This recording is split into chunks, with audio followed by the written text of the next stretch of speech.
Hello everybody, Magma Cleric here, bringing you episode 2 of Showdown in the Magma's Corner, where we pit two people or two teams from TVs, movies, and books up against each other, and we give you the facts, we give you a brief history of them, we give you their weapons and powers, and we let you guys decide down in the comments below who you think should win that match by voting on either person or either team. With that being said, the winner of the last showdown is Power Rangers SPD by one vote, beating out Time Force. Alright, that does it for that. Today's matchup is the God of War Kratos versus the Horseman War. Two beings basically made of war going against each other. And my guest today, who is representing the Horseman War, is a good friend of mine, former YouTube partner on my channel. Give it up for Hamsterous Rex. Applause, everybody, damn it.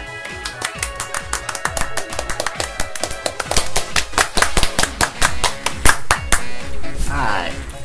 Thank you, Magma Cleric, for bringing me back.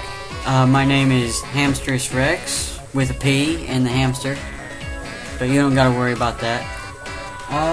It's been a while since I've been on anything like this or done anything like this, so I'm gonna be a tad bit rusty. But I'm gonna be the one who's going to be representing War. Alright, how about we start off with a little bit of character history. Starting off, War is a member of the Nephilim, which is a cursed union of angel and demon.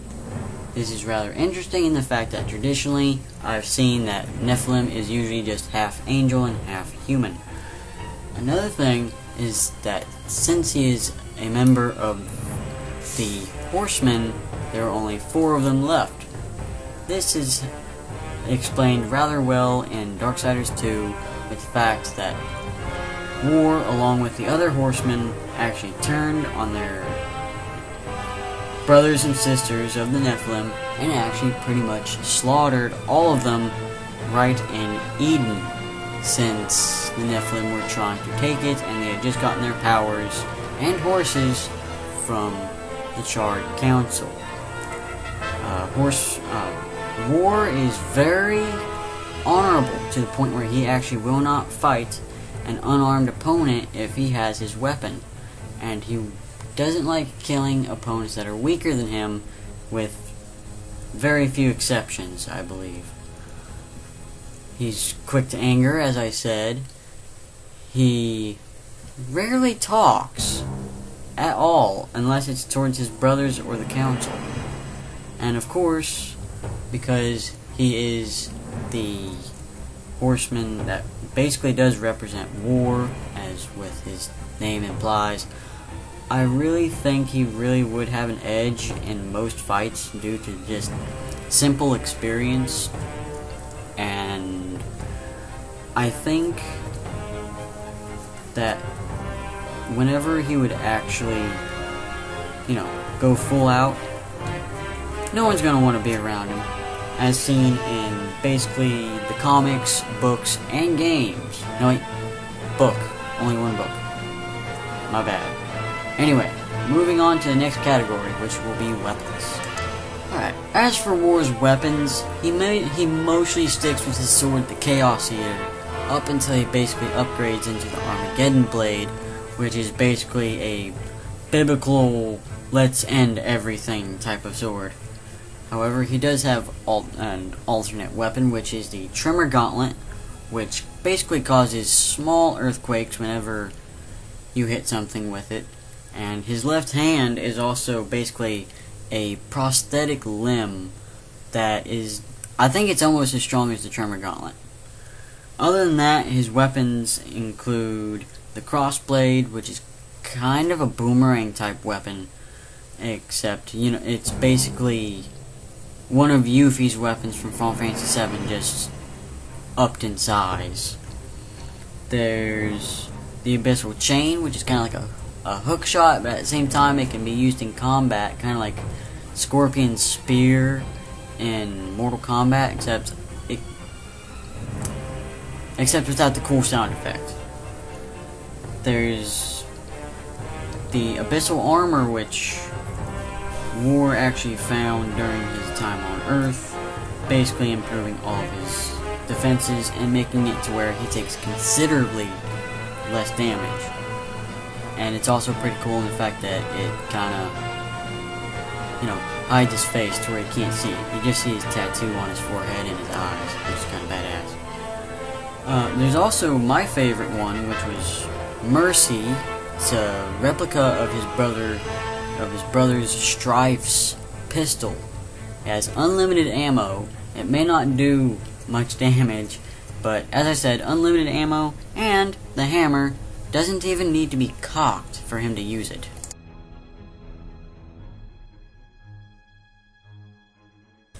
Alright, we're going to be moving on to War's unique abilities. First and foremost, he has an incredible amount of strength, being able to pull or push giant blocks of stone or even a train car. Other things that he's able to do is that he's able to instantly summon his horse named Ruin from basically out of nowhere. And this is always awesome, but I always hated how there seemed to be a limitation on where the horse could be in the game. There's his Shadow Fight ability, which allows him to basically glide, not fly, unfortunately, across medium to large distances, I would say. There's also his Chaos form, which basically makes him look like a giant, towering, flaming demon that's completely invulnerable to all sorts of harm. Basically, if you want to kill something fast in the game, you go for the Chaos form. Then, of course, there's his Wrath abilities, which are the most useful, and possibly one or two of them are probably forgettable. First of all, there's his Blade Geyser Wrath ability, where he just shoves the blade of his sword into the ground, and basically a whole bunch of smaller blades just pop up all around him, kind of like a geyser of blades. Blade Geyser. Okay, moving on. There's Stone Skin, which actually sounds very much like how it is in Dungeons and Dragons. His skin actually turns very rocky and grindy. Is that a word? Okay, that's a word. It's official. If it already was, I just don't pay attention. Anyway, Stone Skin severely reduces the amount of damage he takes and even increases the amount of damage that he does. There is Affliction, which is basically he poisons you, which I didn't really ever use, and it kind of doesn't really fit the character. Then there's Immolation, which was another one of my favorites other than Stone Skin. Immolation sets his whole body on fire. Also, he gets kind of a fiery element added to his weapons, at least the sword, anyway, from what I noticed. And any enemies who actually touch him start to take fire damage from being lit up on fire. That's his abilities, and I'm pretty sure I wouldn't want to come across him in the dark. At least not when he's on fire.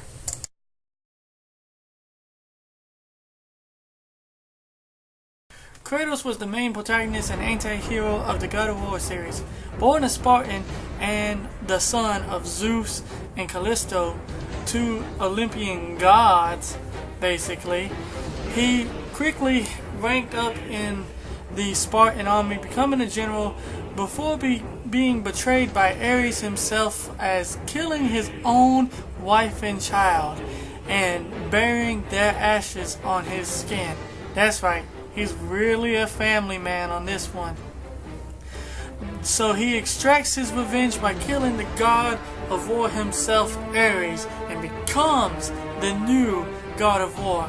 Then quickly loses it because he gets betrayed by Zeus and stabs himself with the blade of Olympus, and loses all his god powers. And then once again goes and fights Zeus again, this time killing him, approximately bringing the apocalypse with him when he kills him. That is going to wrap up the history of Kratos. Next up is the weapons of Kratos.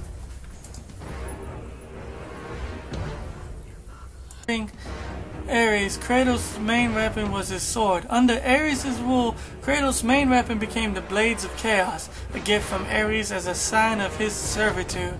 They are essentially two falchion-like blades with long chains permanently fused and sealed to the wearer's forearms. Once Kratos killed Ares, Athena replaced him with a nearly identical pair of blades called the Blades of Athena, then replaces them again with very similar blades of exile. Kratos displays proficiency with all his weapons. It is implied that he learned many of his fighting skills from Ares and other gods, the former god of war himself. Ironically, Kratos has a massive Spartan army under his command and used both before and during his servitude under Ares. Alright guys, the next weapon up is the Barbarian Hammer, a slow but powerful melee weapon originally wielded by the Barbarian King. With it, Kratos can deliver powerful slams and smashes and also summon legions of souls. Spear of Destiny, a weapon originally used by the Dark Rider. With it, Kratos can perform deadly swipes and stabs and can also fire dangerous, piercing projectiles at enemies. And then there's the badass Blade of Olympus, a divine sword so powerful it allowed Zeus to defeat the Titans in the Great War. It also is one of the only known tools, along with the Pandora's Box and the Gauntlet of Zeus, that has the power to harm or kill other gods. This weapon can be powered up with the experience orbs to increase its power and add new attacks. Alright, well that's going to wrap that up. We're going to move on to his magic abilities.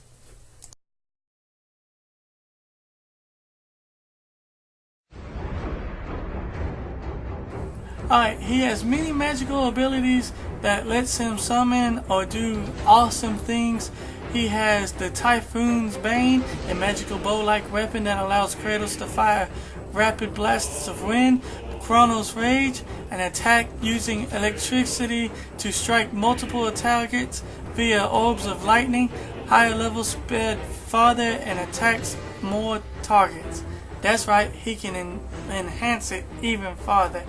Then the next one on his list is the Army of Sparta. A phalanx of Spartan spirits protects Kratos while attacking with spears and arrows, the magic of the Blades of Exile.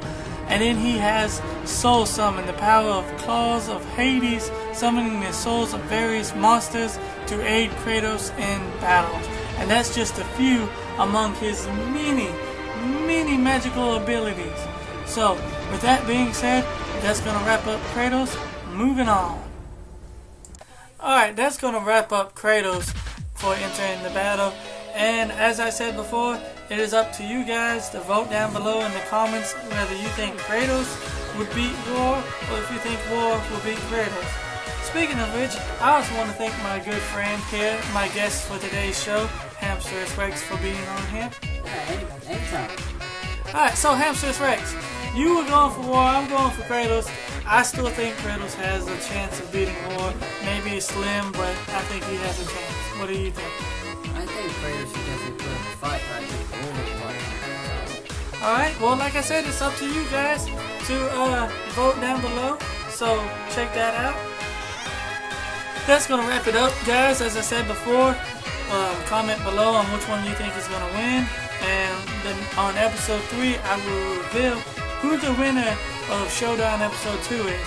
Speaking of episode 3, the next episode is gonna be Black War Greymon from the Digimon Season 2 versus Rayquaza from Pokemon Emerald Generation 3. So stay tuned for that, and also I'm gonna have a very special guest on the next episode. So look forward to that too. Also, I would like you to hit that like button, hit that subscribe button, and always stay fresh.